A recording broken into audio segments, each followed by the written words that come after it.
Hi there guys, welcome to Is It Worth a Sandwich? Today we're going to be looking at Skyrim and Bethesda's Creation Club. Early on, I was optimistic about the Creation Club and defending the idea to a few friends, choosing a kind of cautious optimism. Bethesda's one of those companies I just kind of trusted to make good decisions and great games. I took the original pitch of mini DLCs at face value and was expecting great things. There are people out there making outstanding mods, and if they can create these amazing mods in their free time, imagine what they could do if they had time and a budget. The example I bring up is Voyage to the Dreamborn Isles. This mod was wonderful, beautiful, and unbalanced, a little glitchy, and not all the voice acting was really all that great. But that didn't matter because of how imaginative and fun it was. It was clearly a passion project from its creator. A little polish and a budget for voice acting would have taken this mod from something excellent to something outstanding. Now let's look at the Creation Club. First, you cannot just buy mods. You must buy points so you can spend in their store. I hate this. If you want a small, cheap mod, you still have to spend $8 to receive your 750 Bethesda bucks.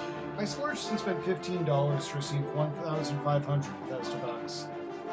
With this, I was able to pick up the mods I was interested in: Arcane Archer, Arcane Accessories, Divine Crusader, the Staff of Sheogorath, and Survival Mode. I still have a few Bethesda bucks left over. Hopefully Crab Armor's not that far away. First off, at 150 Bethesda bucks, the Arcane Arrow Pack is a lot of fun. The elemental arrows are a little overpowered, but are balanced by their high cost to produce. 4 Frost, Fire, or Void Salts, and 1 Firewood produces 10 arrows. There are also 2 quests to find new arrow types: the Soul Stealer Arrow and Telekinesis Arrows. When you fire a Telekinesis Arrow, it stays locked in place until you release a lesser power. These are so cool, and it makes me want to run some kind of magical assassin build. There is so much potential for mischief and mayhem with these arrows.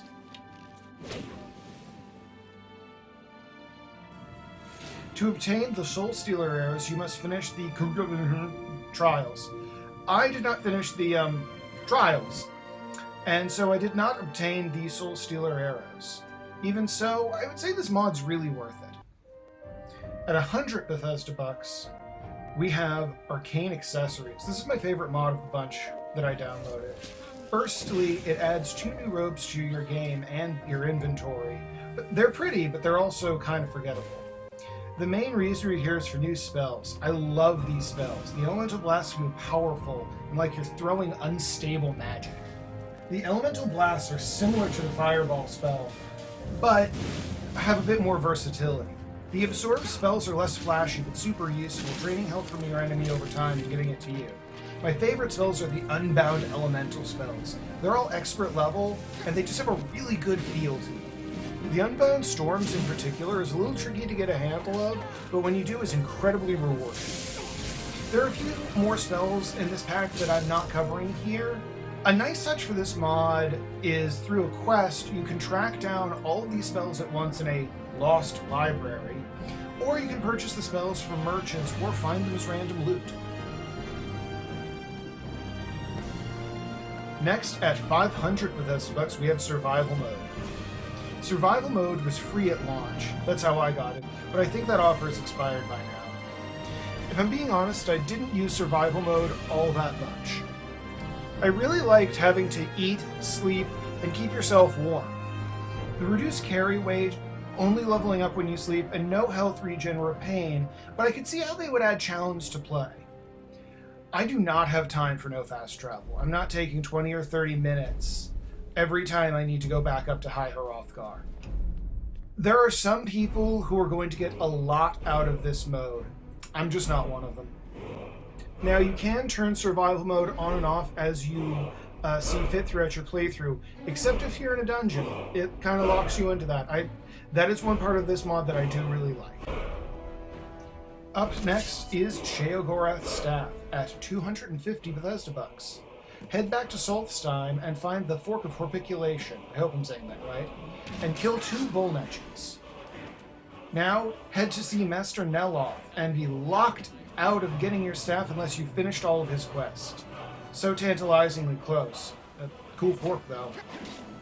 The stuff apparently will freeze a large group of enemies in place, but also makes them invulnerable while frozen. A neat idea, but I was unable to try it out. Lastly, we have the Divine Crusader, an armor and weapon set based off of the Knights of Nine DLC from Oblivion. It's also 500 Bethesda bucks. The quest to obtain these armors is just to go kill some bandits that have found and are using the armor. The armor looks nice and has pretty decent enchantments, and the shields function like Spellbreaker, putting up a ward, so that's kind of cool. I just don't think this set is worth $5. It's the same price as Hearthfire. It just kind of feels like a ripoff. I did not pick up Stendarr's Hammer, Chrysamere, Ruin's Edge, or Plague of the Dead. I could not justify spending $2 to $4 on just a new weapon. I feel like these weapons, the Divine Crusader's armor and Sheogorath's staff, should have all been in a single weapons pack. Regarding Plague of the Dead, I already love how necromancy works in Skyrim, and don't need or want some rotting zombies following me around. I already get attacked by random vampires, cultists, bandits, necromancers, etc. I don't need to add zombies to that list. If there is eventually a Creation Club mod that brings some old Daedra back into the game, I'll be on board. I would love to see Scamps, Clan, Fear, Hunger, and a lot more old favorites come back. You only have one chance to make a first impression, and I think Bethesda kind of blew it here. They needed to release a big, cool add-on to justify the Creation Club at launch with all the negative press it's been getting. Most of these mods you can get a free version or something similar if you're willing to look for it. You can't just charge people for something they can easily get for free. The price point is just way too high for most of these mods. I think it's funny that the two cheapest mods are also the ones that I think are worth the most. But it will still cost you $8 to get the Bethesda bucks if you want to buy these two. A new big cool mod might be coming out, but I'm concerned what it's going to cost. If Bethesda is going to charge you $4 for a bow, what are they going to charge you for a new faction or more Daedra quests? I'm less cautiously optimistic and now just cautious about the Creation Club. This might change, but Bethesda is going to have an uphill battle to convince me that this was not just a waste of time and money.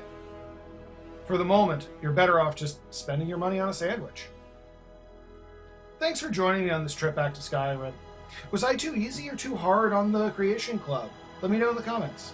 And if you want to see me do a Fallout Creation Club version of this video, fuck you. Those mods are trash.